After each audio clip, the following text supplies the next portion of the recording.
Yo, what is up guys? Welcome back to another Reverse 1999 episode.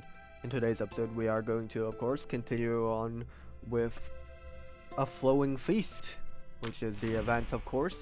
Last time we met our main cast. We got Adele, Felicien, Beryl Blanish, of course, and Celia, I believe, was the name of Adele's friend, who is currently at university and studying. Now, of course, we met everyone. We did get some fortune telling, I'm being told last time, and let's just say Adele has some scary things in her future, perhaps revolving around the beasts of damn it, what are the beasts called? They're like de nouveau or something, something like that. I don't remember the exact spelling, but yeah, both Madame Raymond and Beryl Boanish detected something like that, kind of related to the Tavernier curse, perhaps, that it's been dubbed because people of Adele's family have this urge to hunt for jewels, and some tragic occurrences have happened to her ancestors. And as we speak in this quest, Adele's parents are supposedly off jewel hunting as well. So hopefully nothing bad happens to Adele's parents. Now we do get a glimpse of the present, I believe, where Broom, or well, yeah, future Adele Broom, is getting interviewed by, I believe, the Foundation. No. Was it by the what were the people called with Liang Yue? Um, Hello, I Matt. forgot the I'm writing organization's a name. report on the crater brawl at Dodger Stadium. Um, tell me, Liang Yue. Where do you? Yes, Vigils. Yes, the Vigils Bureau. Yes. Thank you, Liang Yue, for the assist. Yeah, so I believe Broom was getting interviewed by the Vigils Bureau, in which somewhere in there, or a trace mentioned that we are kind of recounting things from 2 years ago. So that interview might be present day. I'm going to guess it's present day. So yeah, that would explain why, Beryl Boanish is still active out here in Paris. And yeah, towards the end, of course, after Adele showed up to Beryl Boanish's parlor, she got fortune read and then she passed out. And when she woke up, she's like in some nightmarish place. So that's pretty scary. We did see Felicien and Celia in that vision. Don't know if those are actually them. Her friend nods, catching her breath, but Adele cannot help but notice how pale she is, far too pale, beneath the yellowy glow of the street lamps. Good. I knew you were tougher than that. Well, I don't know. Is this actually real? What we are experiencing right here, or is this all fake? Like it's all in her head. Adele exhales, leaning toward a window to see the shadows fade behind them into the night. Even with twice the legs, they still couldn't outrun us. Yeah, are they real though? Monsieur Vincent, yes? We bumped into each other yesterday, remember? Oh yes, we also ran into this guy. He was helping I us appreciate the help. drive. You came just in time. But, shouldn't you still be in a hospital bed? Imagine he turns around and like he just has like one eyeball. Like the beast. Impossible n'est pas français. I was back on my feet in no time. Alright. The driver lets out two short, rough laughs and slams on the accelerator again. Bravo, monsieur. Glad to see you're doing well. Adele. Her friend pats Adele's shoulder, but she doesn't notice. Did you notice anyone waiting outside the cafe earlier, Vincent? No. No. Adele, please. Something feels wrong. Adele squeezes her hand, leaning forward closer to the driver's seat. Those lipstick marks on your passenger window. Rude, wouldn't you say? Lipstick marks. Huh. Isn't that your car, Adele? That's what Felicien did to your car. People really need to learn where to put their lipstick these days, huh? Funny that you got the same message, in the same spot, with the same smudges. Yeah, it's almost like it's the exact same taxi. Unbelievable, am I right? But I wiped it off yesterday. And how did it get here? Where did you get this car? Or is this even real? Am I in a dream? Yeah, I think so. Some sort of dream. You're I'm glad speaking she's nonsense, realizing. Adele. How could this not be real? Have you been sleeping all right? Oh, and now Celia is gaslighting us as well. Enough, Cecile. You're just a part of this nightmare like everything else. Okay. Let's go, Adele. Let's wake up. Celia's eyes go wide. She's looking weaker by the moment, like a candle burning out the last of its wick. Ah,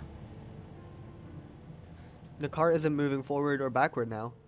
It seems to simply hang suspended in darkness. Her dragon climbs up the seat back and leaps onto Adele's Par le shoulder. feu est purifié. Bang! Can we purge a dream? Is that something we can do? That's insane. Under the flames' glare, the beast's fangs rip through the man's human shell. Oh dear. Yep. I mean, I did kind of suggest that Vincent could turn into a beast, and he did, so, well, let's fight. I'm not scared of you, Vincent. Oh, I got it now. Oh, and now he looks like a normal guy.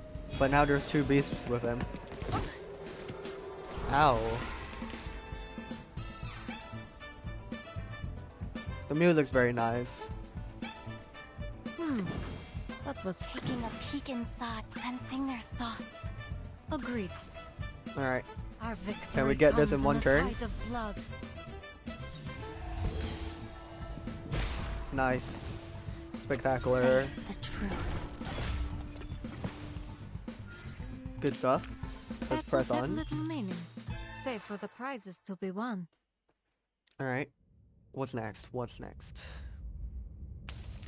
Oh, we're shattering our way out of the nightmare. The beast that was once Vincent leaps out of the window, his twisted form swallowed up by the abyssal night. Adele's stomach twists. In the dark, she imagines fur, fangs. Something larger, hungrier, draining blood from a fallen body. It had waited, starving, until now. Adele? Adele? Adele? Are we gonna wake up in real life? Or are we still in the nightmare? Before she can react, her dragon's tail coils around Celia's arm. The flames flares for a heartbeat, no longer. You're really? Celia seizes her hand. Listen to me, Adele. I remember now. I know the truth about the beast of Gévaudan. Wait, how'd I say the name wrong so bad? I said like Deneval, but instead it's Gévaudan. Bruh. Manus Vindicti cracked open the archive of imagery. Oh dear. That's what's been causing all the disappearances and madness. They're trying to destroy Paris. Oh no. Don't trust Roseau and don't come looking for me. Take this. I don't know who Roseau is. Is that the professor? I think it might be.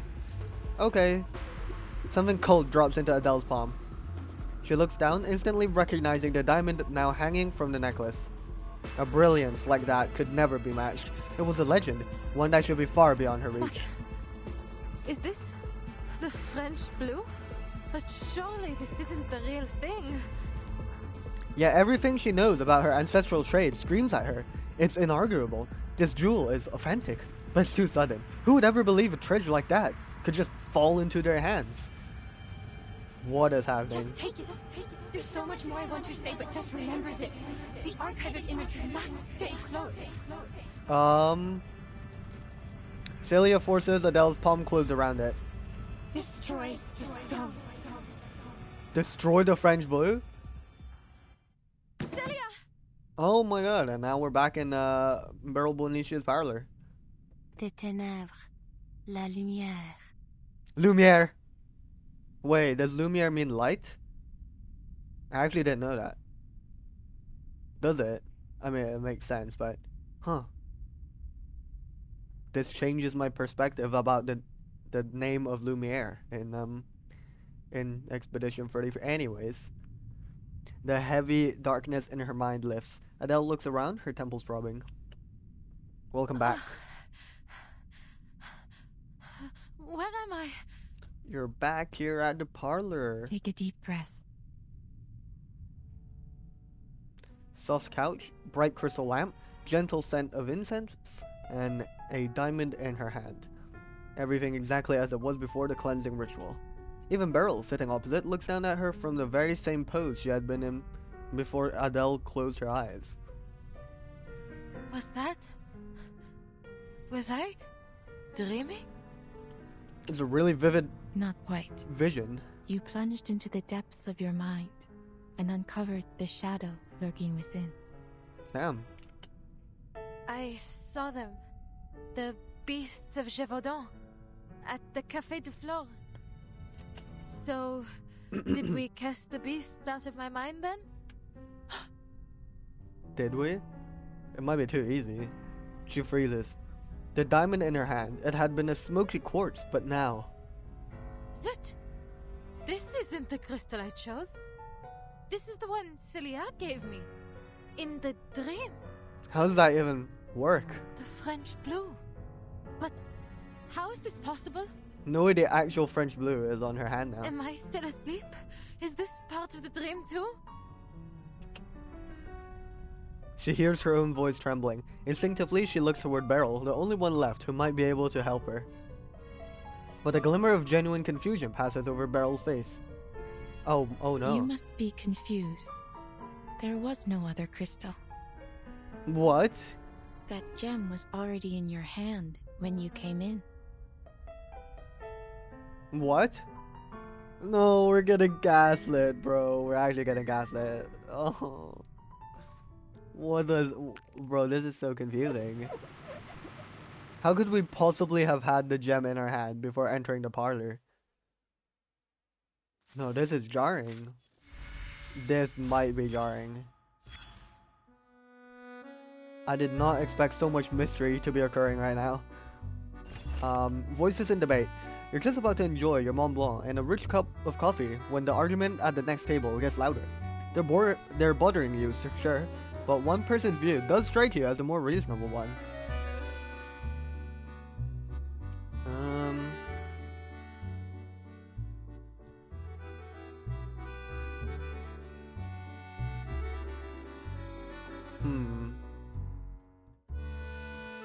I don't know what this really means, but it seems kind of profound, so I'm gonna pick this one. There's no evil, only good that society has yet to recognize. Standards are always shifting. Yes, they are. Wait, what? Oh, here it is. An unremarkable witness report. All rumors, whispers, and tales. Every passerby keeps a few in their pockets. Exotic mask. Oh, who's that? A homeless man claims he saw someone in a blind alley wearing a crab mask. Oh! The person appeared well dressed, not like someone living on the streets. The animated expression on the mask could change, as though the shell itself were the person's real face. No shot, we got... What's his name? We got what's his name in, mentioned in a flowing feast. Wait, that's crazy. What's his name? Sorry, this is a tangent, but we know of him. I won't click into it, but he's...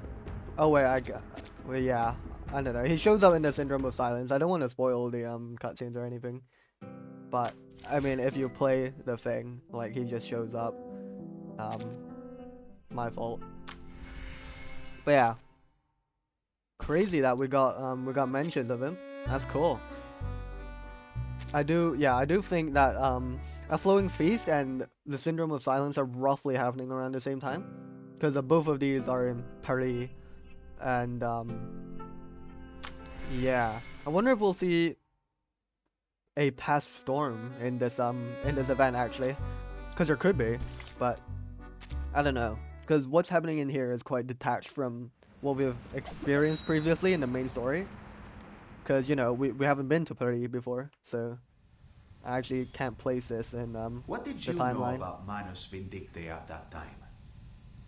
And now we're back at the Vigils Bureau interview 2 years later, I believe. A stack of photos slides across the table toward Adele. Only that it was some kind of secret society that believed arcanists are superior to ordinary humans. That's just the surface. They're responsible for so much more. Fueling conflicts, inciting wars, manipulating minds. If there's an opportunity to bring chaos, they take it. Yep. They're not great Their power guys. extends to all corners of the world in almost every time period, including yours. Yeah, how do they do that? Like what happens? Like, I still don't know. Oh, I guess they could just survive off the madness mask, right? But I swear they also have shelters of their own. Like, but do they have multiple shelters across the whole world? Cause that's OP surely. Cause the Foundation only has HQ that's immune to the storm.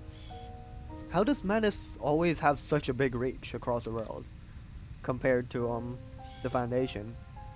Well, actually no. I feel like the Foundation does always have global reach anyways, because I think every time period also has foundations like other like what do you call them?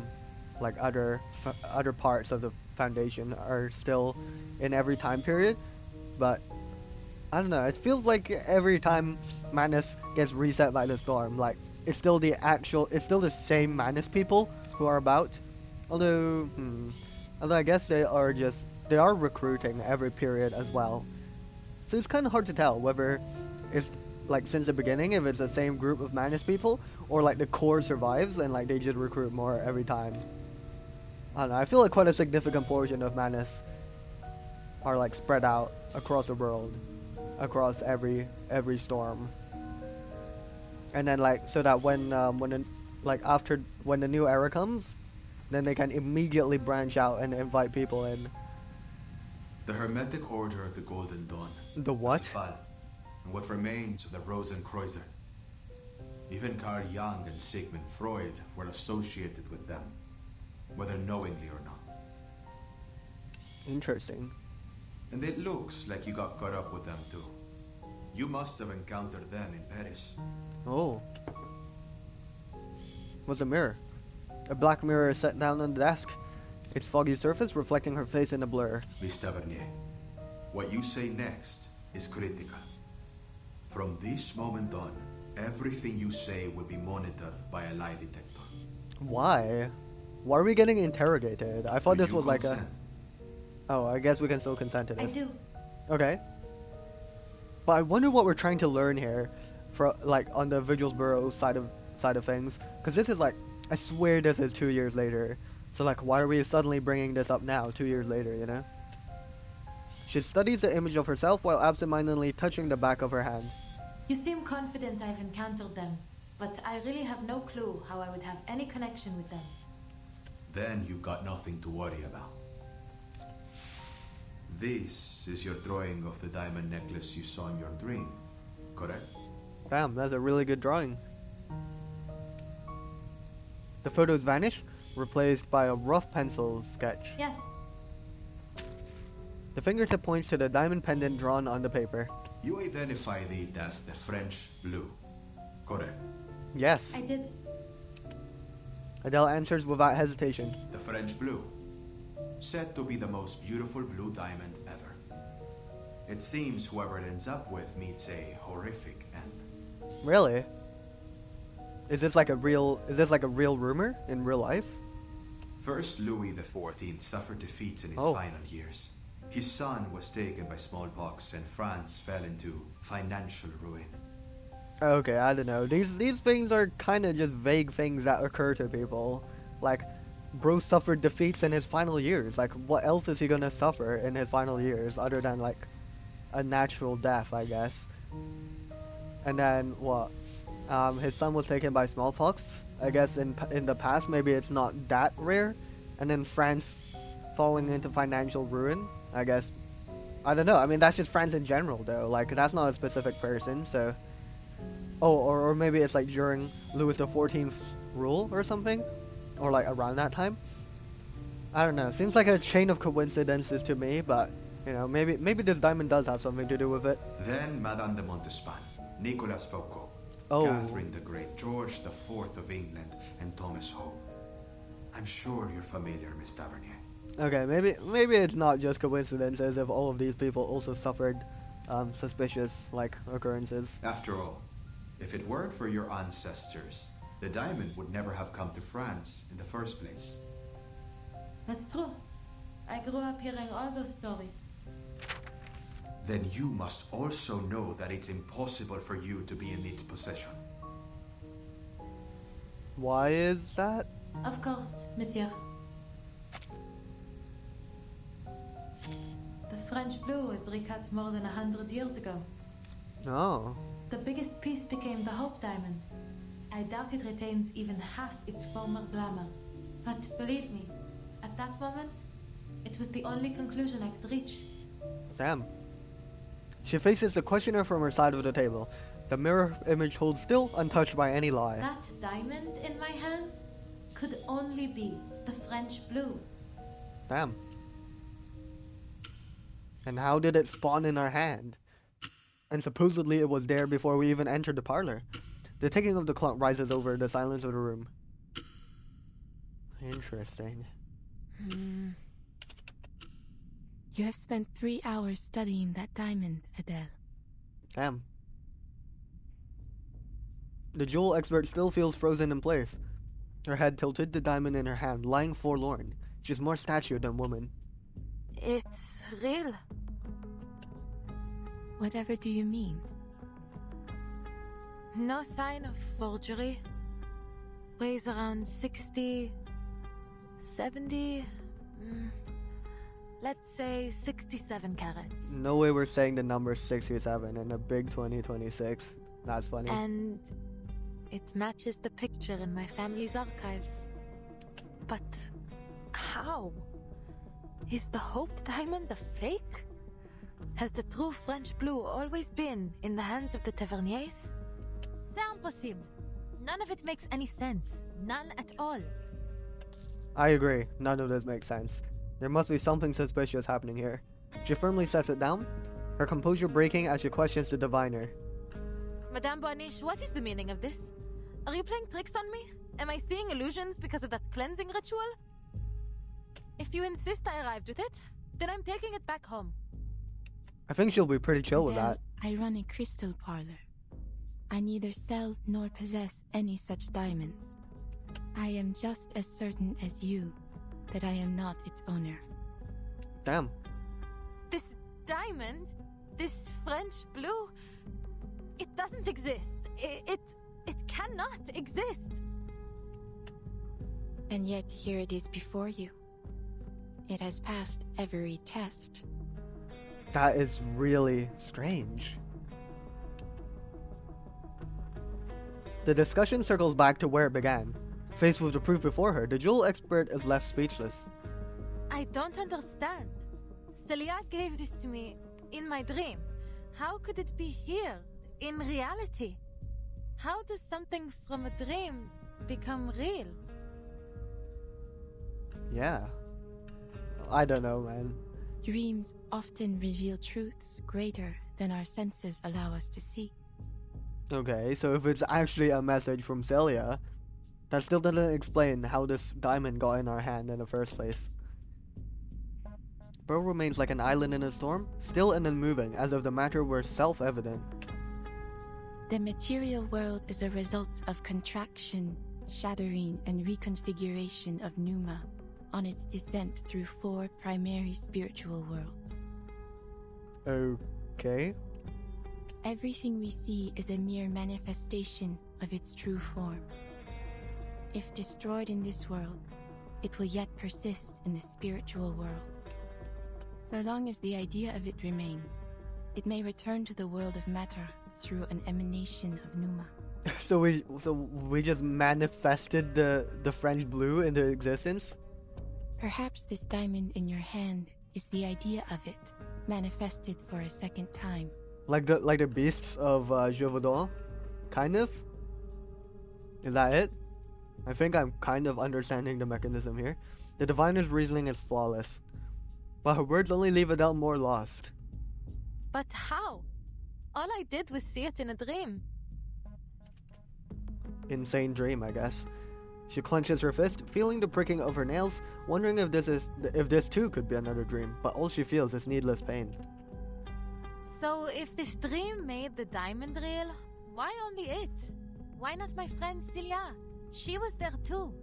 I mean, Celia is already real, right? She doesn't need to be Damn it all! It's like remanifested. I'm trapped in a dream where you just know something awful is about to happen. She groans and taps her forehead, tangling herself in the logic. In the end, a more tangible worry wins out. All this is giving me a terrible feeling. I need to find Celia. The things she said in that dream. I have to speak to her before I do anything else. Alright.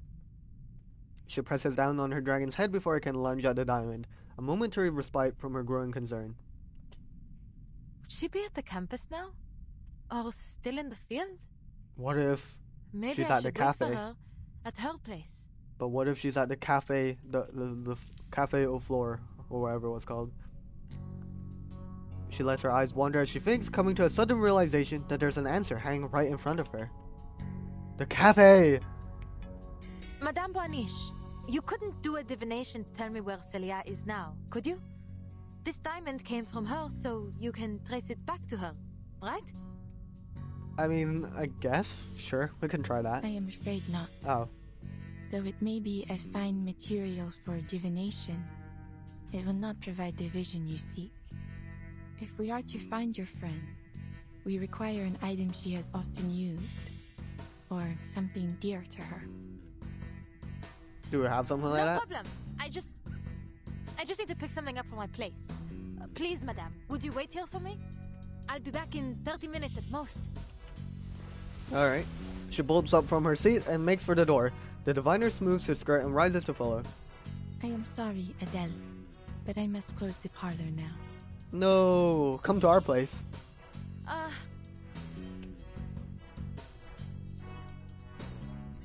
Her urgency scatters into the air, leaving her with an open mouth searching for the words to fill it.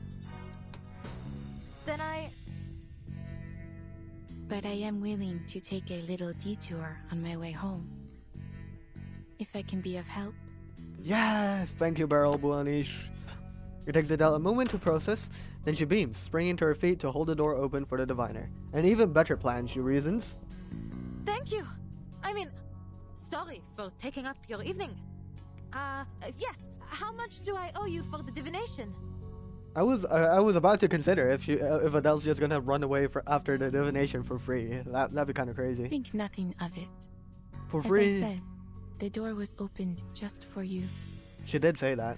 Fate will see to the payment when the time is right.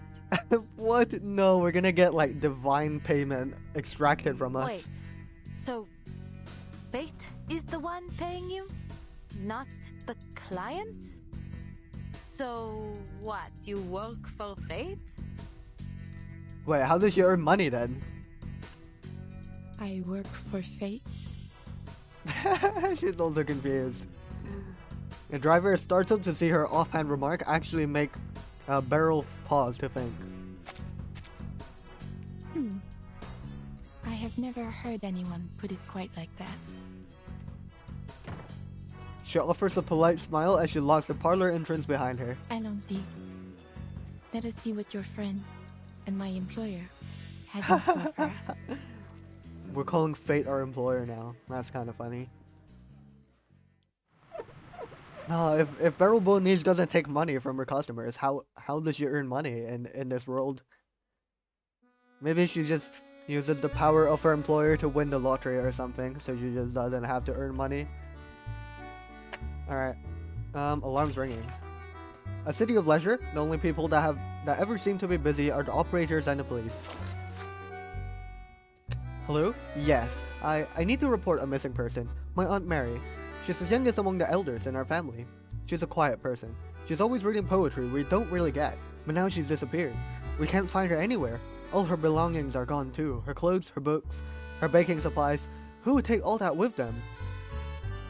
What does she look like? Oh, sure, she's small and thin, with neat, short brown hair. Ah, she has a birthmark on her right arm. No, we don't have a photo of her.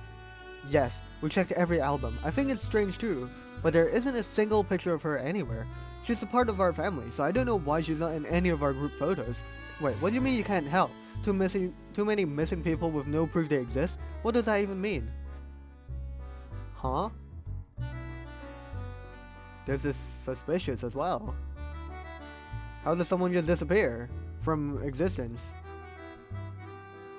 I thought Aunt Mary might have joined like Manus Vindicta or something, but surely not all of her existence can be erased. That's suspicious as well. So many questionable things are occurring. Oh, and we're I see. More intel.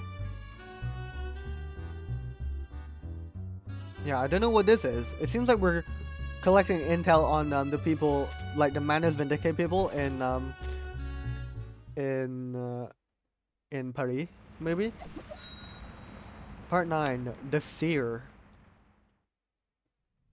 Alright, let's hope we can locate Celia. Imagine she's at the cafe. That would be kind of scary.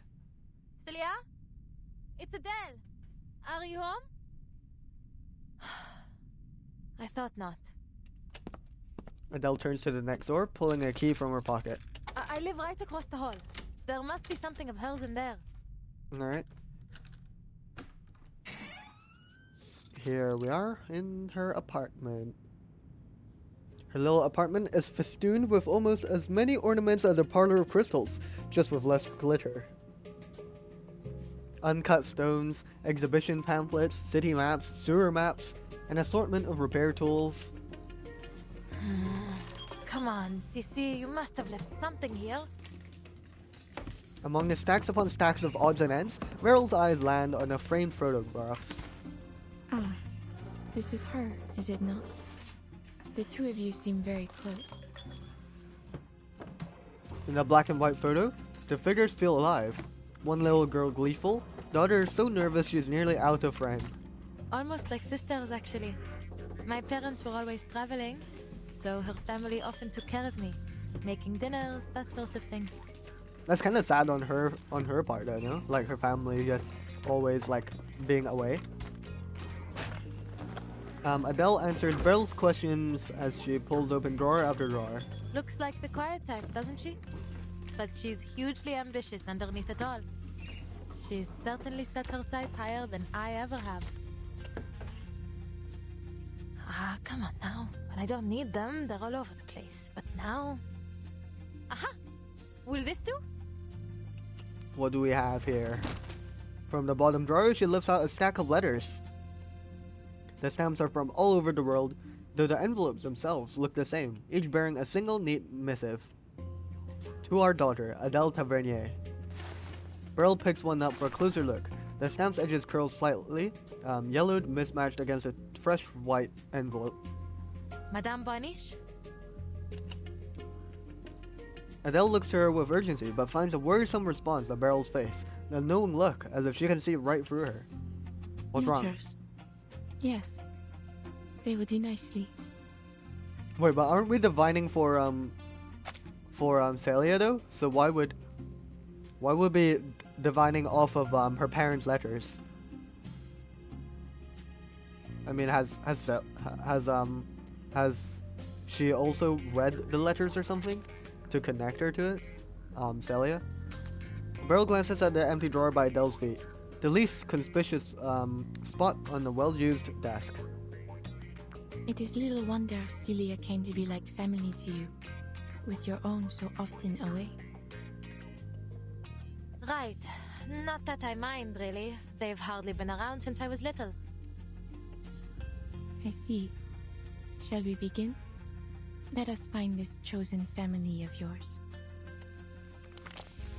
She begins leafing through the letters, treating it as part of some quiet routine.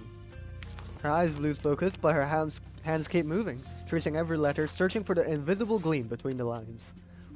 Finally, the light returns to her gaze. I see her. Swallowed by the city. Sinking beneath the ground. That's terrible. In a relic of the Great Plague. In the world below. Dancing with the dead. That does not sound good at all. Swallowed? Beneath the ground? Is she in the sewers or something? She frowns, first with concern and then curiosity, until she suddenly brightens. Could it be the catacombs? Oh, that could be possible. Course. The danse macabre she talked about. The It's danse there. macabre. I see. She must have gone to see the mural. Ah, Celia, you never pick the easy places, do you? You had me worried, madame. The way you said it. It sounded almost like she'd passed on to the other side. Yeah. Now certain of her goal, she jolts up and heads for the apartment door, but Beryl raises her hand. She's gonna be like, no, Adele, she is dead, and then we're gonna be devastated. I see you there too, Adele. We're both dead, or are we both at the catacombs? And the shadow of death follows close behind. No, that's terrible. She's not smiling anymore. The words don't feel like a warning. They're a statement. The diviner looks on past the confines of her room as if seeing something far in the distance. Yeah, Adele cannot help but laugh. Ha! It's hardly the first time I've been warned about the shadow of death, is it? There's no way I'm leaving Celia there by herself after what you've said. Your vision may be right, but still, I'll make my own decision. Slay. Let's go. Beryl watches her from behind her calm, translucent eyes. Eyes that never fix on the moment. Always beyond. Always. Moments pass, and then she speaks. I expected no less. Alright, let's head to the catacombs, I guess. The two of them return to the street below, but as she walks, Adele slows her steps toward the car, as if moving slower would stretch time itself.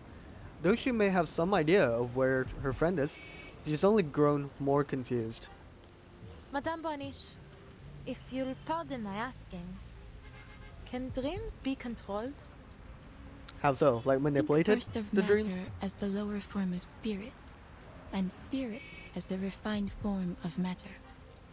When we dream, we tread in the spiritual world above, and thus we may shape it, just as we do our material world. Okay. Then, is it possible for a diviner such as yourself to decide what I dream? A question aimed at the heart of it. Beryl tilts her head. The words aren't sharp enough to pierce her. I did not interfere with your dream, Adele. But, if your concerns are too great, you do not need to accept my readings. No, I didn't mean it like that. I'm still trying to make sense of all this. A dream turned into reality? And I've met two diviners in the past couple of days, and one of them is dead. That is true. I felt I had to ask. I understand. I would feel much the same were I in your position. Thank you. I should take you home, madame. I know a shortcut. She opens the passenger door. A professional habit, only to realize the seat is occupied. No, I was gonna think about I was gonna ask if Felician was gonna be anywhere, and she's literally right here in the taxi. That's too funny. That's so Felician? funny. Hello, Felician. You're just getting better and better, aren't you? Leaving me waiting once again. What's your excuse this time, Despite it all, Adele feels genuine relief to see her once missing employer. Where have you been? There are strikes going on all over the place, Felicien. You've got to stop sneaking off and roaming around by yourself. Hold on. Whoa, Where did you get that necklace? wait, good spot, Adele. Wait. No, this is insane. What? How did it get on Felicien? Do we no longer have the diamond blue now? Did it just vanish from our hand and manifest on Felicien's neck? Pardonnez-moi. Who are you to lecture me? You're the one who left me alone in this car. The refined woman picks out a macaron with gingerly grace, but she doesn't take a bite. Her lips preoccupied, instead with launching her signature razor-sharp critiques. That necklace? Celia gave it to me. How did you get it? Adele reaches into her pocket, but it's empty. Oh, this is so jarring. Felician puts down the sweet and lifts the necklace at her chest. Celia gave it to you, did she? Are you mad? This is a priceless national treasure, ma chère. Not a friendship bracelet. What? I say this to you for the last time, and I shall not repeat it again. This is the French blue. This is mine, and always has been mine. The finest of all treasures I collected on my many adventures. What? I'm so tempted to look back, like previously, to see if she always had this necklace, but probably not, cause you know, cause we would have discovered it, like Adele would have noticed it. It's a relic of a more beautiful era, shattered and distorted, along with the vision of the Baron family, my family. Oh, interesting. This jewel is mine. Do you hear? Mine, mine, mine. Okay. Calm down, Felician. She clenches the diamond in her fist, staring daggers at Adele. Though the look in her eyes doesn't feel like rage. She finds a pocket between disdain and malice, like finding a rat mid-feast in her pantry. What are you talking about? Is something wrong, Adele? Beryl steadies the staggering driver from behind. You are still worrying about Felicienne. Is that so? Well, not anymore. It turns out she's been waiting for me in the car. And Felicienne, what do you mean it's yours? Felicienne? She's not there? Beryl follows Adele's pointing finger toward the passenger seat. Her voice catches.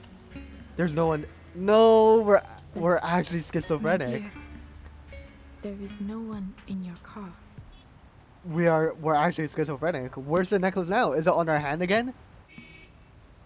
No, this is crazy. You have been arguing with an empty seat since you opened the door. No way, bro. No. This is not good. This is not good. We're losing it.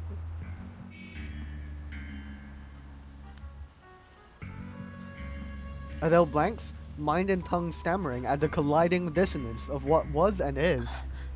How? Check your pocket again, Adele. Is the necklace still there? Imagine if it's not in the pocket anymore. That'd be even more crazy. Alright. Whoa. No, crazy things are happening. Crazy things are happening, and I don't know what they are. A kind friend sends you a fortune-telling postcard saying the pattern on the back reveals your fate for the week. You flip it over and see a square missing one corner. What does that even look like? Like that? Like an L? A full circle. Sharp angular lines. Soft winding curves. I don't know. I'm gonna put sharp angular lines. I don't know. It sounds like a graph to me. Even the paper seems stung. And there she was, glowering at the empty passenger seat, yelling as if quite alarmed by someone inside. I believe she called her Félicie? No, Felicienne. Yes, that was her name.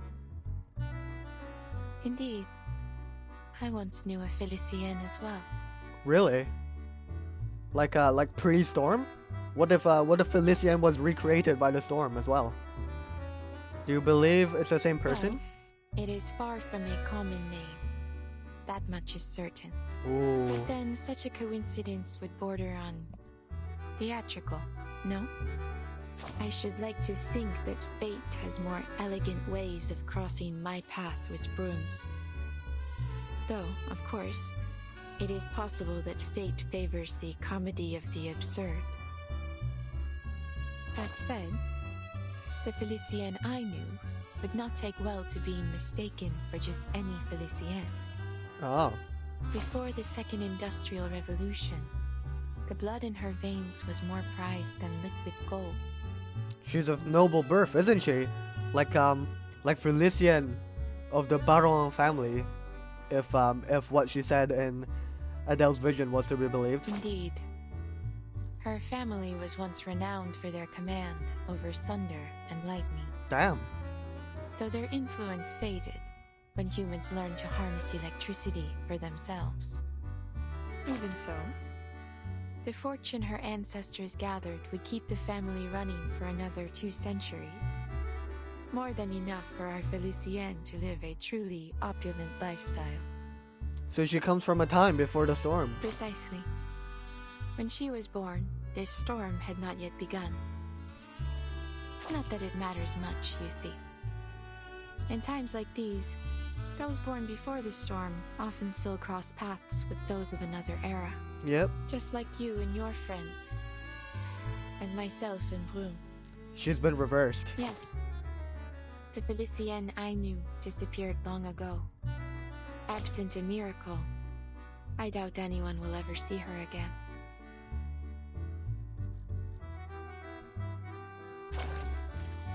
Yeah.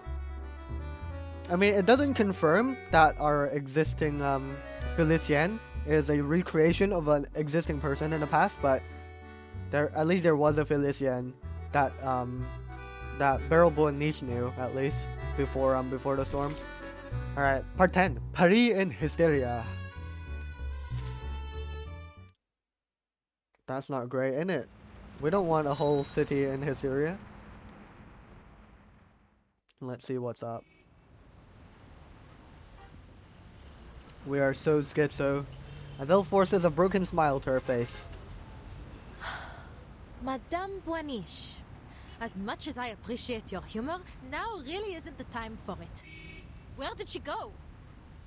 I'm quite used to her attitude, but stealing that necklace crosses a line. Adele, you should really check your pocket right now, because if it's right there, I actually don't know. Like, the evidence would just point to us being so delusional, but I know she's not. I know she's fine, but something crazy is happening to Adele right now. Adele. The distance in her voice and manners disappears. The diviner becomes mortal, her voice laced with genuine concern. Felicienne was never here. Perhaps it fell out of your pocket. Allow me to aid you in its return. I believe it is best you not act alone in your current state.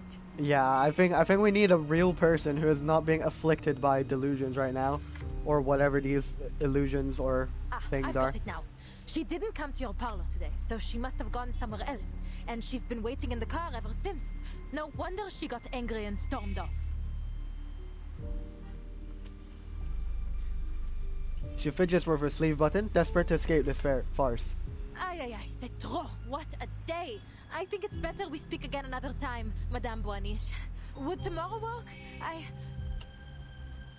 When did you first meet this Felicienne? Oh. Could Felicienne be fake the entire time? Oh my goodness. I was working off the impression that Felicienne was always a real person in this era. Beryl moves faster, forcing the car door closed. Honestly, what on earth is happening today? You want proof?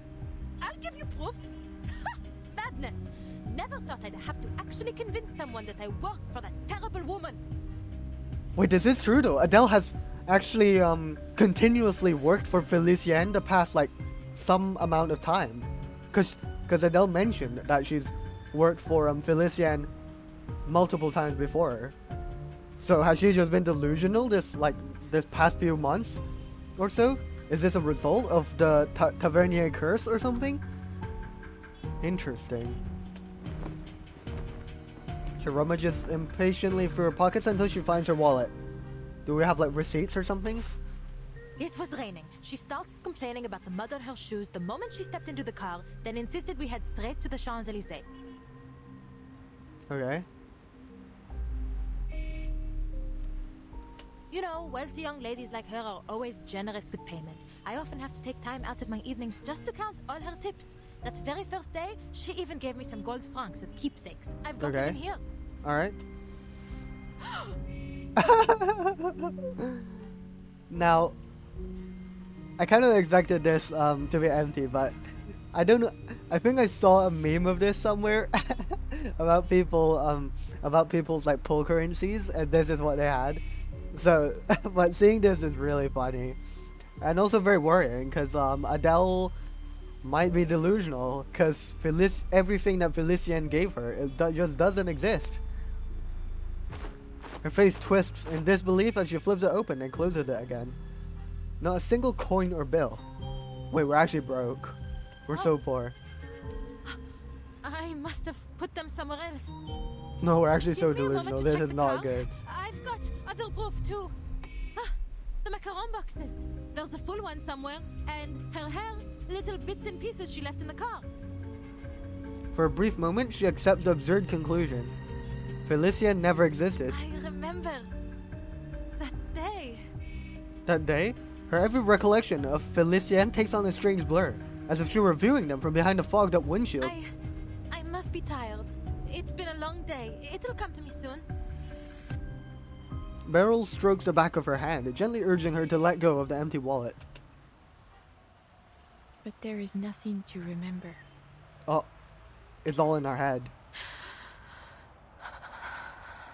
This is not good. Something's wrong with me. Prophecies, dreams, the necklace. It's all playing havoc with my mind. I need to clear my head. Just bear with me. Those coins have to be in here somewhere. Do not worry, Adele. It is not only you who is confused in this era. Huh. Wait.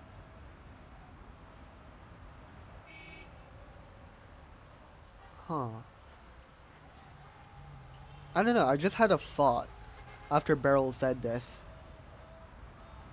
See, I was, after that conversation in the trace with Beryl, I was thinking like, oh yeah, no, our Felicien could be, a recreation of someone from a previous era, but I didn't think of this, but what if Adele was recreated in this era instead? And she's got memories of her previous existence before she was reversed, leaking into her current existence. Right here. And like, Felicien did exist in an era that got reversed, and so did Adele, but Adele got recreated in this current era, and her previous memories with Felicien are getting recreated in here. I don't know, I might be reaching, but... Look at the people around you. People? Does that mean Celia might also not exist? No, surely Celia exists. Sound crashes back in. She rubs her temples, fighting the dizziness. No more atrocities! No more oppression! Liberté! Égalité! Stand with Paris! Stand with the people! Pour the commune! For France! What about the strikes? Excuse me, monsieur. What year is it? Actually, that would be helpful, because I don't know what year this is. Do enlighten me, Beryl Bornish. Beryl calls out to the nearest worker, a man waving a bright red Phrygian cap. Where are you going? We are following the Garde Nationale to fight the royalists! What? What does this mean? Is this like the French Revolution? I don't know. I don't know history enough to know what event this is. Yes! I think this and is... I'm going straight to the pawnbroker to get my mistress back. No, I think this is just a strike of some sort. I don't know what You do royalist that, is. sister. Brighter days lie just ahead if we fight as one for our city. I don't know what these guys are doing, to be honest. I think they're fighting off like people who are fans of the royals or something. It is no easy feat, but your voices today may echo further than you know. You will triumph in time. Beryl's got that future knowledge. Merci, madame. For the Commune de Paris! The man turns and disappears into the crowd. Well, everyone's fighting to survive these days. Looks like another protest. But did he just say Commune de Paris? He did say that, Adele. He did.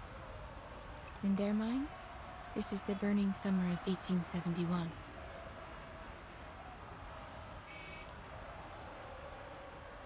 In their minds.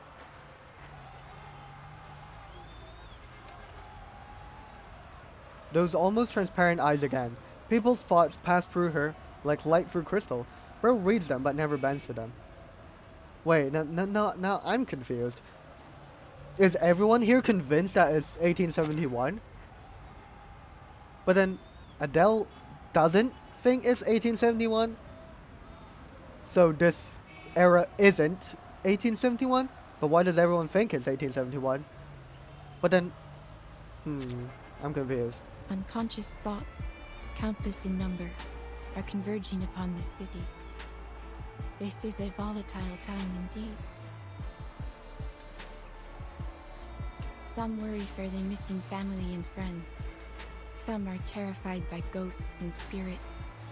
Some obsess over a long-dead emperor. And others are shaken by the phantom attacks of the beast of legend. How are so many things getting manifested into reality?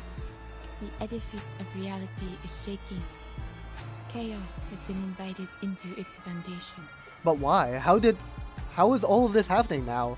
And specifically in Paris, right now, in this era? Whispered fears, murmured madnesses. A sickness is sweeping the city, and the beasts of Gévaudan have multiplied. Oh no. She watches the flow of the moving crowd. Those who invited this chaos did not comprehend that the flaws of reality are not the fault of a single person, nor group of people. This is not the way to mend Paris. Everyone, everything has an identity, whether it be individual or collective. To attempt to unify them all so recklessly will not create order, but chaos. Okay. Chaos is what turned those people into beasts. You mean the sightings of the beasts of Gévaudan were all people? That the citizens of Paris have been turning into monsters? Sounds like Then it. Are they the ones who killed Madame Raymond? Who cursed me, took Celia and trapped all these protesters in this delusion? And Felicienne too? The things she describes are fairy tales, myths, urban legends meant to scare children. They aren't real. They aren't meant to be believed. She grits her teeth, unable to reconcile her doubts with her experiences. Truthfully, Madame, I'm having a hard time believing you, or even my own eyes. Me neither. Crazy occurrences are Everything happening. turned completely mad the moment I entered your parlor. Yeah. The Why are we beasts of realizing Gévaudan only were now? Nothing more than a rumor before I met you. But in your parlor, in that dream, there they were, attacking me. And now you claim that Felicienne isn't real, that I just made her up. What are you trying to do here? I play no part in your fate, Adele. It is what brought you here. I am only a witness. Oh my god. Only a witness. You've got a clever answer for everything, don't you? Then tell me where the necklace is. You must have seen Felicienne take it, right? Maybe it's still in your pocket, Adele. So, did you witness that, Madame? You received that necklace in a dream. It is only natural that it would vanish into another. No, Beryl, what are we saying? No, we're just saying things. We are just saying things. I thought it might still be in, Adele's pocket, but nope, it just vanishes. Yep, sure, that is a believable answer. Adele is fuming. She is not happy about this. Oh, this is so bad. This is so goofy. Her reasoning is as solid as it is absurd. That necklace proves the truth of my words. The spirit world is as real to us as the physical world. I will happily read Felicienne's fate. That is, if you still believe she is real. Oh my god. I don't need you to read anything. I need space to get away from all this madness and think for myself. Alright. Beryl steps back from the car door, unconsciously giving way, allowing Adele to lunge forward and seize the handle. Adele. The ringing in her ears returns, and the street noise rushes in all at once. But she's made up her mind. If she can just get in, start the engine. Adele, behind you. Behind us? What? We're gonna get car crash? Is Vince Long gonna crash into our car again? That metallic breath brushes her neck. Where the hell did this beast of Gévaudan just appear from? So, okay. We can't even drive our car in this era now. Because we got beasts of Gévaudan everywhere. Oh, this is so jarring. Oh, I got This is so confusing. This is awesome. But yeah, now my theory about Adele being reborn in this era doesn't really make sense anymore, because maybe everyone's just getting gaslit by the era and like everyone's rumors and stuff, so I don't know. But why is the spiritual world leaking into Paris specifically? Maybe it's the madness is doing? Face the truth. Nice. Can I give everyone a ride on my back? I think I can handle it this time. Amazing. No? Stay close to me. Oh, this is interesting. That's the second time we saw like glass breaking in like a cutscene thing, right? Because previously we saw like that glass like slightly broken, and now it's broken a bit more, I believe. So maybe soon it'll break apart completely, and then we're gonna awake to the real reality. I don't know. Adele reacts instantly, pulling back with Beryl's tug, raising her arm. Oh. A burst of flame shoots from her fingertips. Her little dragon beats its wings, setting the beast ablaze before it can fade away. Your hand. Did it get you?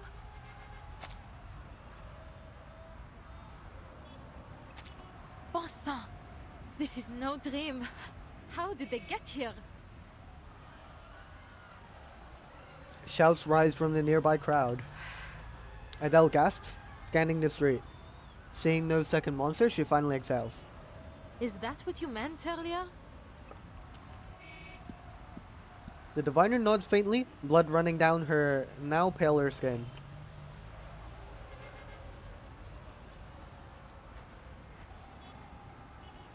If they'd been a moment slower, Beryl's arm wouldn't be the only one bleeding. Adele doesn't believe she's worth that kind of sacrifice.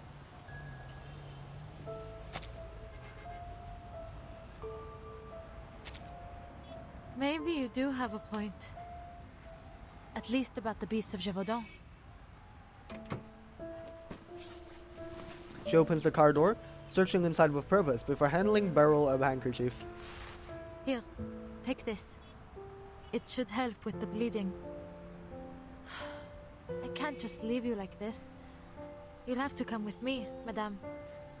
But I'm afraid I can't take you home. I must find my friends before anything happens to them. I can't just leave them wandering the city while these monsters prowl the streets. Is that so? She looks surprised, but accepts the gesture. I foresaw death in the catacombs, and yet still you aim to go there. Of course. I've made up my mind. I need to find Celia. I don't care what it costs. Ooh, those are some strong words. Adele pauses, her vision locked on Beryl's bleeding arm. I'm still not sure if I can trust you. But for now, at least, I don't believe you want to do me any harm. But I need to know. Why are you helping me? You didn't even ask for payment. What do you want from me? Beryl's translucent eyes barely restrain a visible roll. It's affectionate, almost motherly. Her question is harmless, if utterly naive. So this is what you choose to ask. Is it just me, or is Beryl glowing a bit more than usual? Like, her skin's literally glowing in this, no? Maybe it's the sunlight. Why wouldn't it be? Of all there is to question, your future, this chaos, you choose to ask about me. What's so strange about that? Her flawless, gentle smile returns, from matron back to diviner. Nothing. Your curiosity is only natural. I have never once lied to you, Adele. You are cursed, haunted by a shadow of fate. I only wish to see what will become of you. That's kind of scary. But don't you already know? I'll die in the catacombs. What else is there to see? You know this yourself. Yet, here we are. We have a common interest in that fate, you and I. Let us leave it at that. Go to the catacombs, Adele. With me by your side. You will need my help once you enter. Alright. I mean, it seems like she's gonna survive. But, let's see it. It's a long-delayed request to travel together. Adele can't read much from Beryl's expression, but there's no time left. After a brief thought, she opens the car door again. Alright, let's go. Please, get in. Careful. Let me open the door. Alright. Merci beaucoup. Merci beaucoup.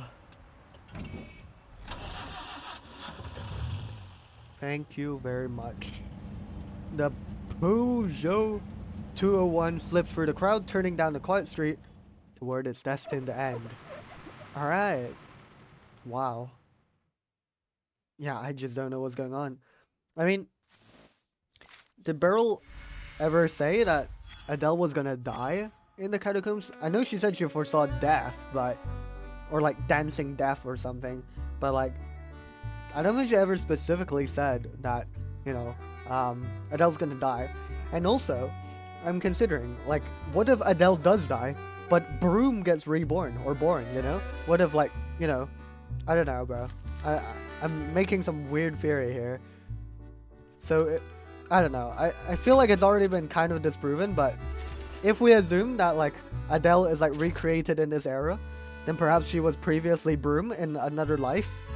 Or maybe her previous life was Adele, and then she moves on to become Broom after the events of the story.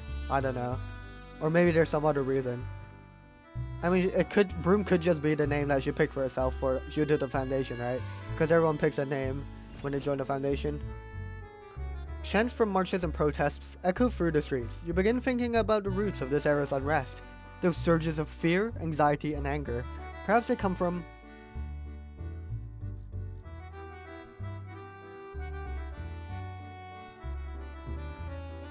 a crisis of civilization and primal aggression.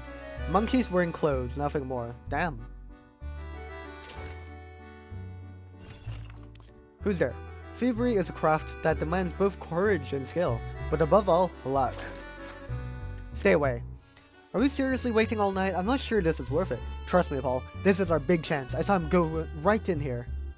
The catacombs? It's just a pile of bones. Everyone in Paris knows that. He had suitcases. Heavy ones. I bet he's hiding something big. It's all ours when he leaves. Did you hear that? Shh! He's coming out. Wait, was that the guy you saw this massive? No way. Look at his head. No way. What's wrong with his hands? He's coming this way. Did he see us? He saw us! Run, Paul! Come on! Go, go, go! Oh. Could this be the crab guy? Well, cause he could have a weird head. And his hands? But I swear, yeah. I think he has crab hands as well. Interesting. Alright, let's press on. Part 11. Confluence. I don't think I know what confluence means, I'm afraid.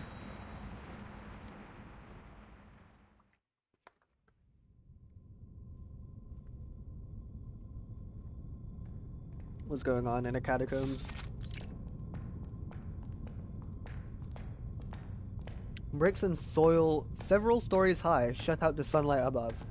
Footsteps making dull echoes through the underground passage. This should be about where the restricted area begins. Oh, so we're guessing that Celia went into the restricted area? Though I doubt the police have the luxury of worrying about our trespassing.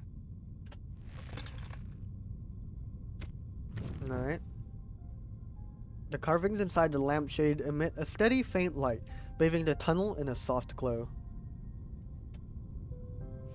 Dust long settled on the rough stone floor rises into the air, as if the space were rushing up to meet its rare visitors. I've always wanted to explore the catacombs. It's almost eerie to think they've been lying beneath our feet for centuries. And it only got spookier once they started stuffing the dead away down here. A vast labyrinth lined with skeletons. But despite the spookiness, I still feel it has a special charm. Secret passages used by revolutionaries and soldiers, surviving in their own way against the march of progress. The catacombs have a rich history, indeed. Yet only a small portion of it remains open to the public. Oh. It is a place dear to the spirit of the city, yet one that is hidden away. Her companion finishes the sentence Adele hadn't. Oh, pardon. I'm treating you like one of my clients. I'm sure you don't need a guide to tell you these things. Yeah, I guess Adele does also do guides for people, so En plus, that makes sense. we aren't here for sightseeing. I need to find Celia and get her to safety as soon as possible. For real, where could she be? They come to a confluence of paths. Adele's heart tugs as her purpose meets yet another frustration. But these tunnels stretch out almost 300 kilometers in all directions. Really? That's we insane. can't go looking for a needle in a haystack. Madame, your divination revealed Celia's whereabouts before. Could you perhaps try it again? That'd be convenient. The fates of many commingle here. To trace her would be to catch a single stream from a flowing river. My fault. But it seems her stream is deeply entangled with your own. Perhaps by observing yours, I may discern her presence. Amazing. Your stream is quite unique. The familial curse you bear. It may be a gift in some strange way, setting you on a path unlike any other. Okay. I've certainly never thought of it that way.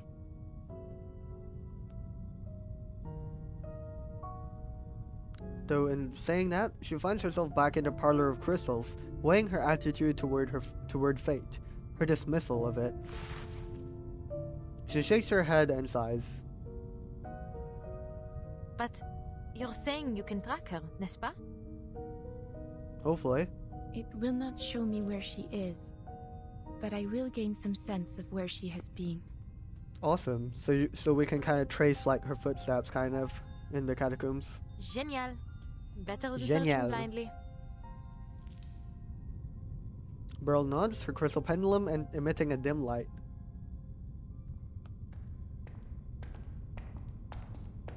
To the left. Alright. D'accord. Then we go left.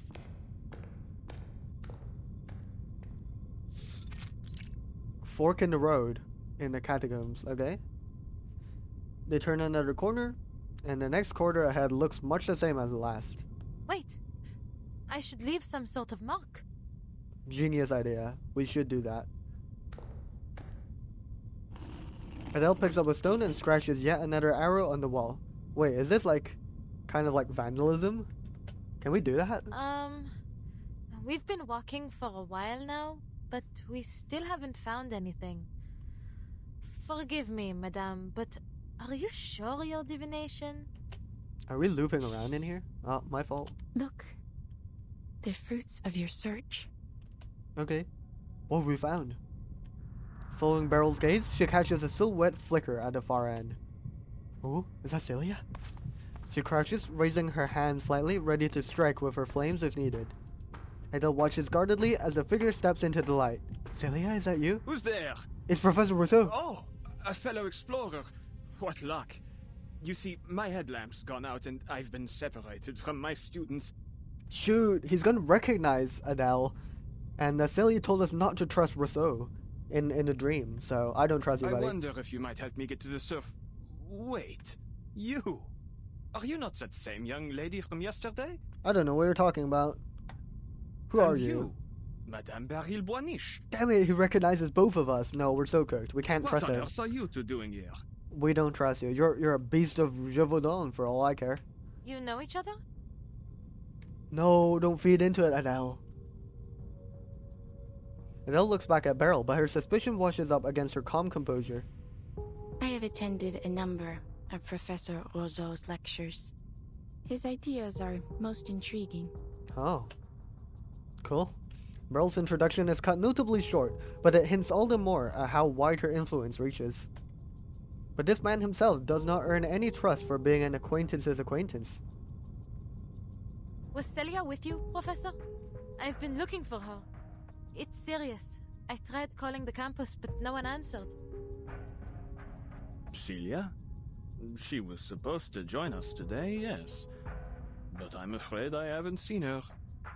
Most unlike her to do such a thing, but perhaps she had a change of plans. Change of plans because of Magnus Vindicte? Adele studies the man's bewildered face. A thought crosses her mind. Do not trust Roseau.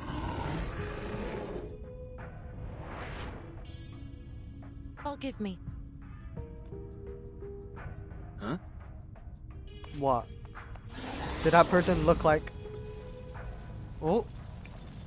Fofo lunges for the professor's wrist, sending fire crawling up his fingers. Bang! Take that, beast of Gévaudan. The flames flicker, fading quickly, leaving only a trace of warmth. The fire accepts him. Mademoiselle Tavernier! Oh, he's real. What are you Never mind. doing? He's not fake. Ah, that's a shame. No need to be alarmed. It's just my arcane skill. It's a relief to know you're as real as you appear. But you have heard about the reappearance of the beasts of Gévaudan, no? To say nothing of the critters that surely nest down here. Monsters wearing human skin could be lurking nearby.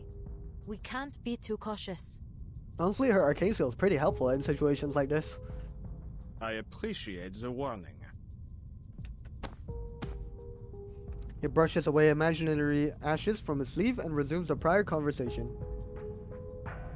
Knowing Celia, it may very well be that she lost track of time organizing her research materials. Are you quite certain she's not at home?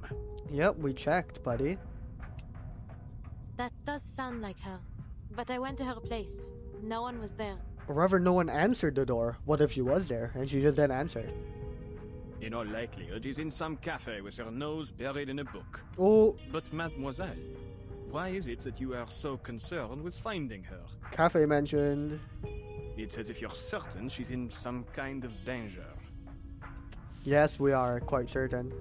She cannot help but notice he moves one hand behind his back, a guarded stance. Oh, She may he's well so be. suspicious.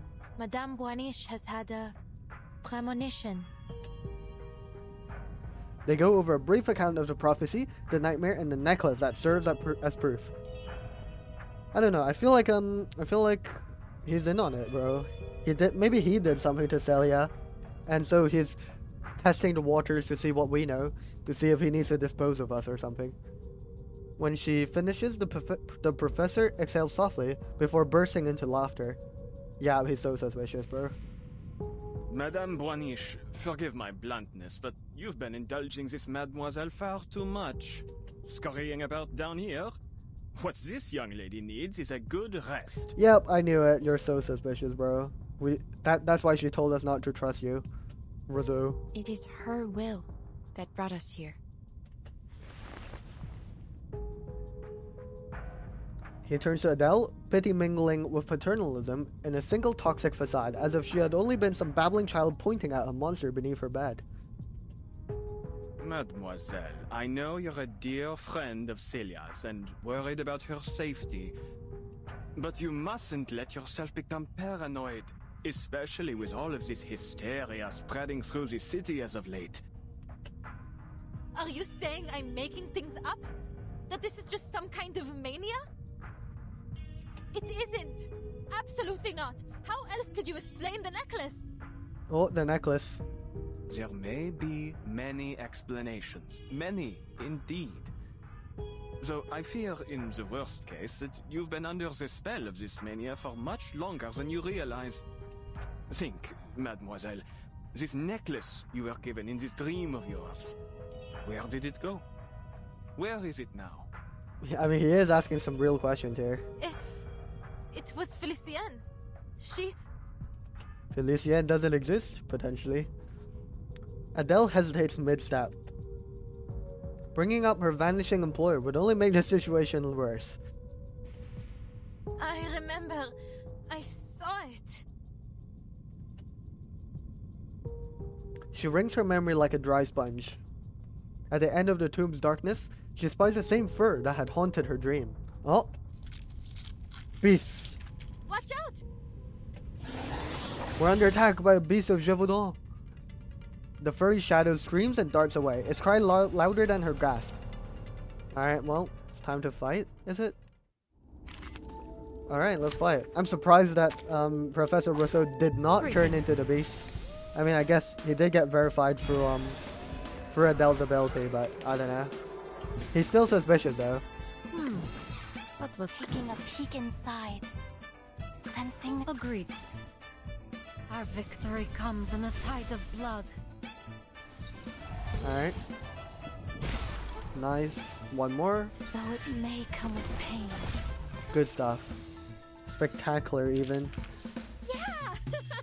Vampires don't just thirst for blood, we crave victory too. Me too. I also crave victory.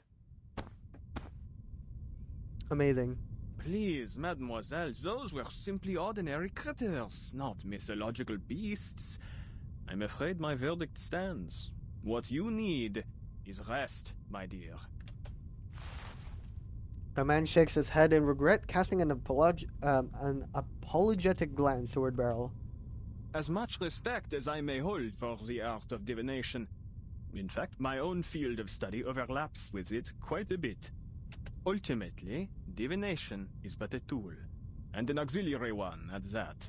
Bro's a hater. Don't hate on Beryl Bonesh, buddy. In this era, everyone is clamoring to find the true path out of their predicaments. But I have yet to hear of anyone who has found an ultimate answer. Yo, why do you use the word era specifically, Professor Rousseau? Do you work for the Manus Vindictae? I believe that it is only when all of society is united that we will have any chance of success. Indeed, that is my team's and Celia's shared goal. United? Oh, where have I heard that before?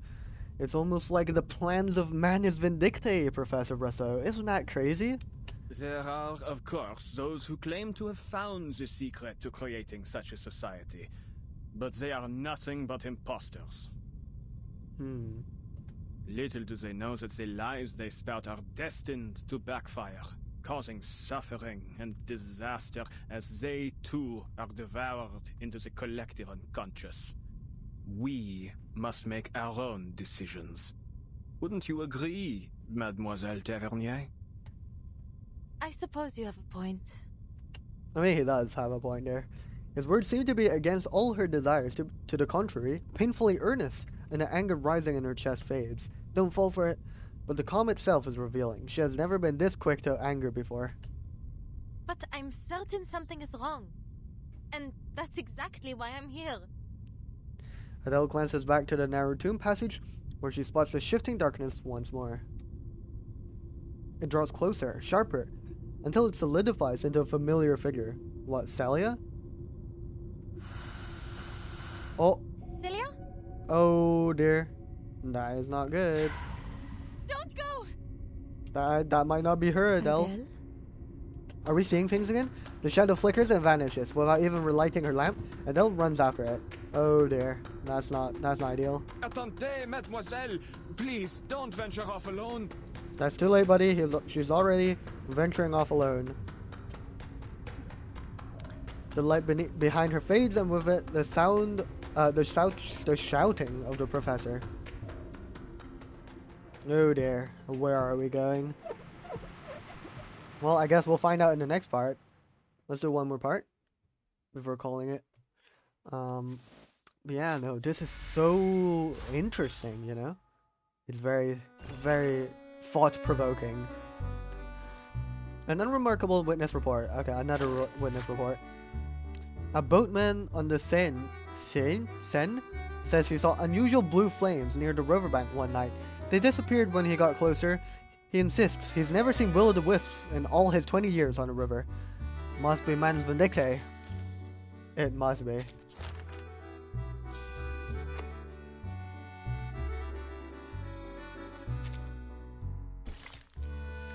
Part 12, A Ladder to Heaven. Let's see what's up here. But yeah, I don't think that is Celia. I wonder. Celia, wait! Why are you running from me? Perhaps it's not really her, but maybe it is, you know? Because Madame, Beryl Boynich did, like, predict Celia being here.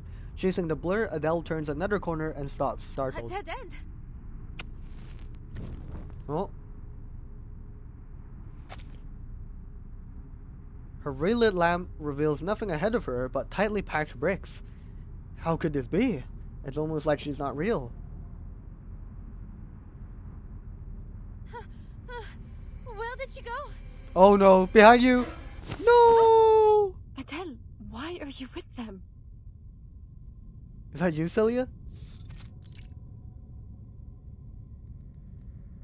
Two hands grab Adele's shoulders and wrench her around, face to face with her lost and very anxious friend. Celia? How did you... I just saw you over there. Never mind. Are you alright? This is suspicious. What happened to you? I've been worried sick. The grip tightens, concern turning into panic mid-sentence. Answer me. Why are you with them? She is angry. What if Celia is the one working for Manus Vindictae? Probably not, actually. Never mind. Who do you Because she was mean? warning us about Manus Vindictae, so probably not, actually. Manus Vindictae. Ooh. Or maybe she's gaslighting us. I don't know. A name heard only in dreams bursts out through clenched teeth. The professor deceived us all. He's been a member of Manus Vindictae this entire time. He never wanted to help anyone. Okay, never mind. We're just talking about the professor. But yeah, no, I agree. The professor is very suspicious, and I do think he works for the Manus Vindictae. We can't let him open the gate. We can't let him unleash the Imagerial Paris. The Imagerial Paris. Oh, damn. Wait. Hold From the on a archive minute, of Celia. imagery. Manus Vindictae. In imaginary Paris. Please, I don't understand. Maybe there's like an imaginary Paris in the archive of imagery, and Manus wants to bring that into reality and replace our existing Paris, maybe. Adele grasps her friend's trembling hands, holding tight until the shaking subsides. Do you remember Vincent? Yes, I do. The madman that rammed into my car? He turned into a beast of Gévaudan in my dream. You were in it too, Celia. She looks to her friend, expecting yet more doubt. No, Adele. It wasn't a dream. Oh. Yesterday morning, I went to the hospital to check in on him. That would be around the time I visited Madame Boinich's parlor. Okay. Celia nods. She's put on a calm face, but the slightest quiver in her lips shows for... But when I arrived, I was told that he'd been taken to his hometown by his family. I truly didn't think much of it at the time, although I was remiss to have lost my chance to say goodbye. But on my way back, I saw him again. He was getting into a car, one that I recognized right away. Professor Rosos. Oh. She takes a deep breath, her breath holding back both shock and fury. It was altogether too strange. I couldn't just let it go. So, I hailed a car and tailed them. They parked in a hidden spot and entered the catacombs together. Oh, so Vincent is in here They as kept well. going deeper, and I followed. I don't know how long we walked, but it felt like we were descending into hell itself. Oh, the light's like going out. Then, I saw the room. Not the room? The blue room? Nah, probably not a blue room. Yeah, this room is not blue. It's just a room. You should feel honored, Vincent. Few have ever had the privilege to stand in this place. Okay. He throws a dismissive glance over his shoulder, striding deeper toward the room at the corridor's end, a dazed young man trailing behind.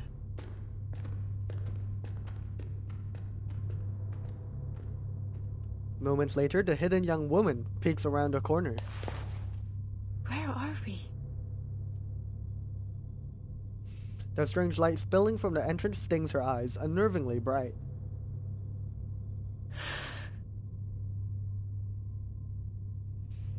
She steadies herself and edges closer to where the figures vanished. This is so suspicious. What's in this room? Show me. Is that the French blue or something? I don't know. The center of the room is dominated by a strange circular pit, its interior wall fitted with a ladder of unknown make. A ladder? A ladder? I thought we were already in the deepest part of the catacombs. Never mind my mumbling, Your Majesty. Only, could I ask, where does this ladder lead? Wait, why is it referring to, Roseau as Your Majesty? As above, so below. Don't let appearances fool you. Huh? You mean... Yes, this is its entrance. Well, the entrance to heaven. The archive of imagery. Never mind. The anima mundi. The shared dream. The sea of collective unconscious. It goes by many names. But I prefer to call it the depths of myth. So this is the archive of imagery. It's just chilling here in the catacombs? So what, is this how Manus is going to manipulate reality? And extract the imaginative Paris out And here? it exists in a more tangible form than you may think, my dear boy.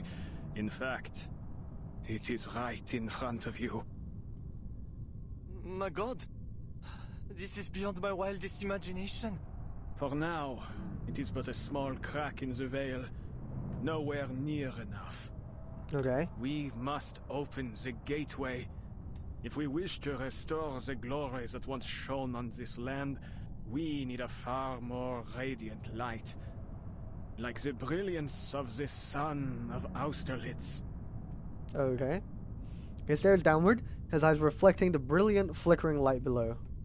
As I told you, there is risk here. The maelstrom of imagery will devour any who dive into it, reshaping their body and soul into something else entirely. Into a beast of Gévaudan? But I have faith in you, my boy. You remember what I taught you, don't you? Right, so I guess this is where he sent Vincent into Adele's dream, maybe? Of course! And this I'm is ready. this is why we It see would be my Vincent greatest driving honor. in her dream. And then maybe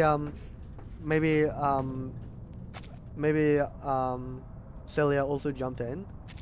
You must Oh, sure, I find didn't read the that. key. The French blue, a pivotal discovery by one of our most venerable pioneers. The young man doesn't hesitate for a moment. He descends the ladder, his movements deft and sure as he vanishes into the deep. Sadly, her existence dissolved into the depths of myth just as she had nearly claimed it. Still, her discovery has paved the way for our victory today.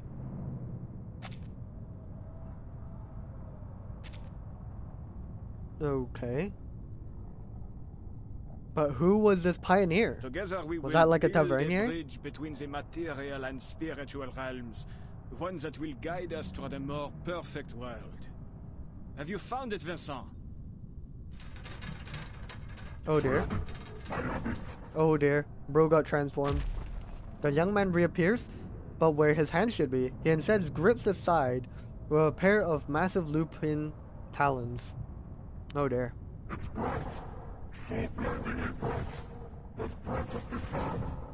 Okay. Oh, a twisted head follows, jaws glinting with vivid blue ichor dripping from its fangs. Oh dear. That's Vincent right there. Not looking great, buddy. An unhuman, monstrous face. C'est magnifique. That's it. Bring it to me. Bring it to me. But in the next instant, the blue scatters into drifting light and fades away. Oh dear. That's not intended behavior, I feel. The rapture on the man's face freezes only to melt away to nothing. What a shame, dear boy. It seems you weren't worthy after all. Oh dear. The beast lets out a mournful cry, but the professor ignores it as he turns toward the entrance. Perhaps then the final experiment must fall to you, Celia. My brightest student. He knew we were here! No! How does he know? Shoot. He knows. That's not good. Greetings. Alright, let's fight. I'm not scared of you, Professor Rousseau. Professor Rousseau, what have you done? I'd wanted this to be a surprise, Celia. Our research has entered a new phase. A new phase? All I saw was Vincent turning into a monster. Hush. No need to get so worked up. All he has done is assume the form his subconscious most desired. Isn't that right, Vincent? Growl. This is madness. Please, Celia, let us resolve this misunderstanding civilly. Nope. We are fighting, buddy. Agreed. Picking up, sensing their thoughts. Alright. That was Is this enough to win? Very well. Nice. Good stuff. Face the truth. What a pity, Celia. You had such promise. You truly are my finest pupil. Must I treat you as I did Vincent to make you see? This will be a tragic loss for my academic legacy. Yeah! Vampires don't just thirst for blood, we crave victory too. We won. Now what, though? That's the thing. We defeated him, did we? I hope so. Laurent Rousseau is a madman. I agree. Rage and sorrow twist her friend's once studious, gentle face. I thought he genuinely wanted to make the world better through parapsychology. He'd gone much further than anyone else. But I was perhaps too foolish, too naive to realize that all his novel theories, all the inspiring dreams he shared with us, were lies, meant to ensnare us, to use us. All those rumors of monsters in the city, the madness in the streets, the disappearances, they were his handiwork. He and Manus Vindicte. Damn it. Professor Rousseau? The depths of myth? Manus Vindicte? That's right, Adele. I saw him. Vincent. He became a beast of Gévaudan. I saw it with my own eyes. Then he turned to me and... Her voice breaks with emotion. Countless questions crowd forward, but in the end, they all yield to one. But you're safe now, Sissy. That's all that matters. We'll figure things out later. For now, we need to get out of this accursed place. Well, I agree with that. I don't know if we've escaped them for now, but let's get out of here. Adele holds Celia's hand so tight her knuckles blanch. Whatever else, she's certain of one thing: she won't lose sight of her friend ever again. So she steps forward, yet no footsteps follow. Celia? Sissy? What's wrong? Allons-y, come on. We have to go. Allons-y. What's wrong, Celia? Her friend doesn't move with her. She stands motionless, expressionless, until her mask is broken by the hint of trailing light and faint concern written on her face. I'm so very glad, Adele. What? No! No, she's becoming a beast. I still truly see myself through your eyes, n'est-ce pas? Sissy? What do you mean? What else would you look like? Oh no. She had to go into the archive of imagery. So I guess she also had to endure the transformation Vincent did. But Celia actually managed to extract the French bleu? Perhaps? For an instant, she sees it through the veil of shadow. It's no illusion. He captured me, Adele, and threw me down the ladder. No. So many voices flooded my head, an endless number, until I couldn't feel my own body anymore. They told me things, whispered about this Manus Vindicte. Everything struck me so quickly, so chaotically, yet it felt so long, like an endless moment. But I found something in the current, A diamond. The key to all this. If that diamond falls into their hands, they'll use it to unleash the depths of myth. And when that happens, all of Paris will be drowned in the maelstrom of imagery. And I'm afraid everyone will suffer just as Vincent and I have. Sorry to say this, Celia, but we've kind of lost the diamond. Teehee. I had to get the diamond away from them. I had to make sure they couldn't use it. But I remembered what you told me, Adele. That the real French blue was recut long ago. Then, the diamond must be an imitation. Something fabricated by Manus Vindicte, no? So a thought struck me. If it's only a forgery, then your arcane skill can destroy it. That's why she gave it to us. But we couldn't destroy it. Because it was real. I kept thinking about that, over and over, and told myself I had to reach you. Then, just like that, a car door appeared in front of me. One I truly could not forget. It was your passenger door. She releases this long-held truth like a taut rubber band, immediately snapping the moments together. Well, this isn't good, because we were unable to destroy... Well, I don't think we tried destroying it, but... Maybe the depths of myth really does connect our dreams, blurring the line between what's real and what's imagined. Right, but I'm fairly sure we weren't able... Like, we were convinced that the diamond was real. I don't think... I don't know if Adele actually tried using her arcane skill on it, but... That's not good. At the very least, it led me to you. So then, in that bizarre dream, it really was you? Yes, it was. The depths of myth, how it connects us, truly is amazing. But I'm afraid I can't go any further. Too much has changed. I've changed. They won't stop chasing their key. Razo will do whatever it takes to retrieve it and inflict the suffering on all of Paris. Please, Adele, tell me you destroyed the diamond as I asked. You did, didn't you? We were... Well...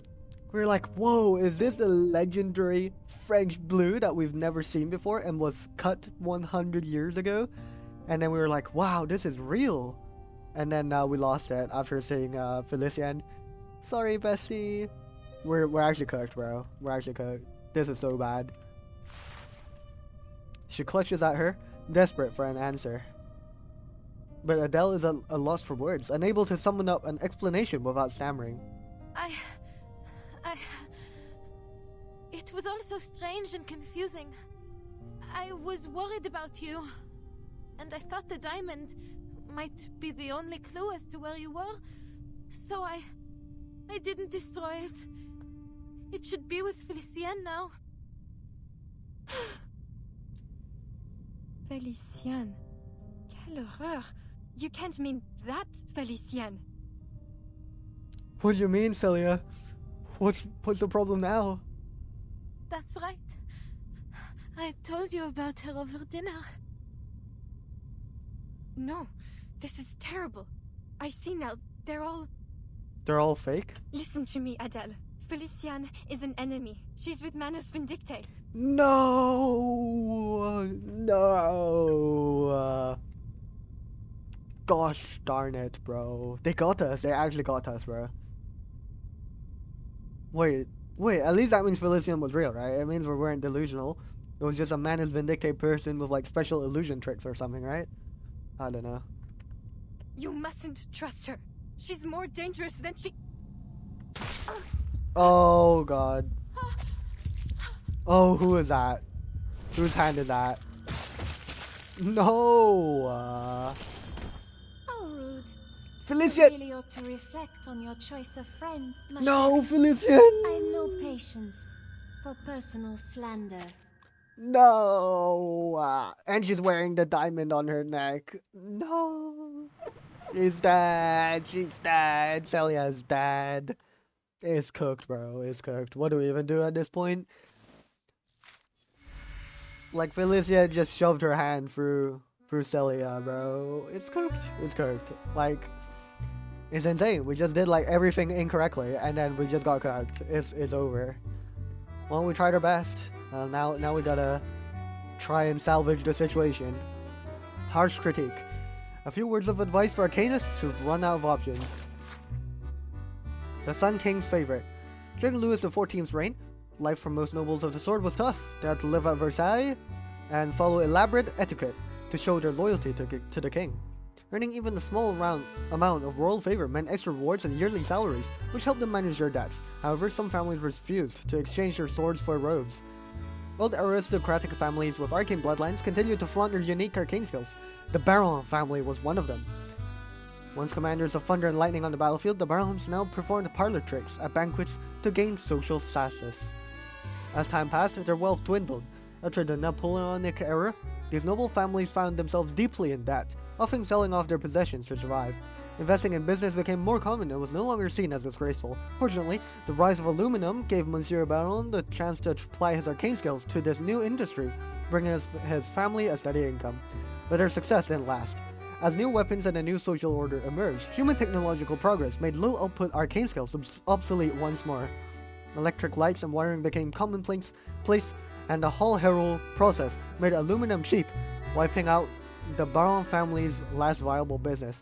What a pathetic glory of the past. What pitiful, noble souls. These nobles desperately needed an opportunity, some support, a chance to change times and restore the Arcanists' prestige, like Manus Vindictae. Interesting stuff. Wow. Wow. That's not good, man. That's not good. The Felician works for Manus Vindictae. That's so cooked.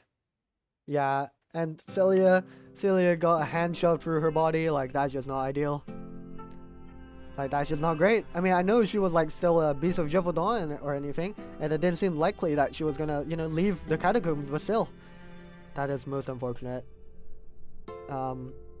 Yeah. Well, Beryl Bronish did foresee Celia's death. Next up would be Adele's death. Whether that be Adele's like spiritual death to become Brume, or her actual death, which is probably not gonna happen, because you know we see her in the visual bureau discussing this incident like 2 years later potentially. So, yeah, very intriguing. We're also getting glimpses of some of the Manus Vindictae members who have been active around Paris during this era, so that's pretty cool. But yeah, that'll be all, and next time we're going to wrap up the event. So yeah, thank you all very much for watching, and I'll see you guys next time. Bye bye.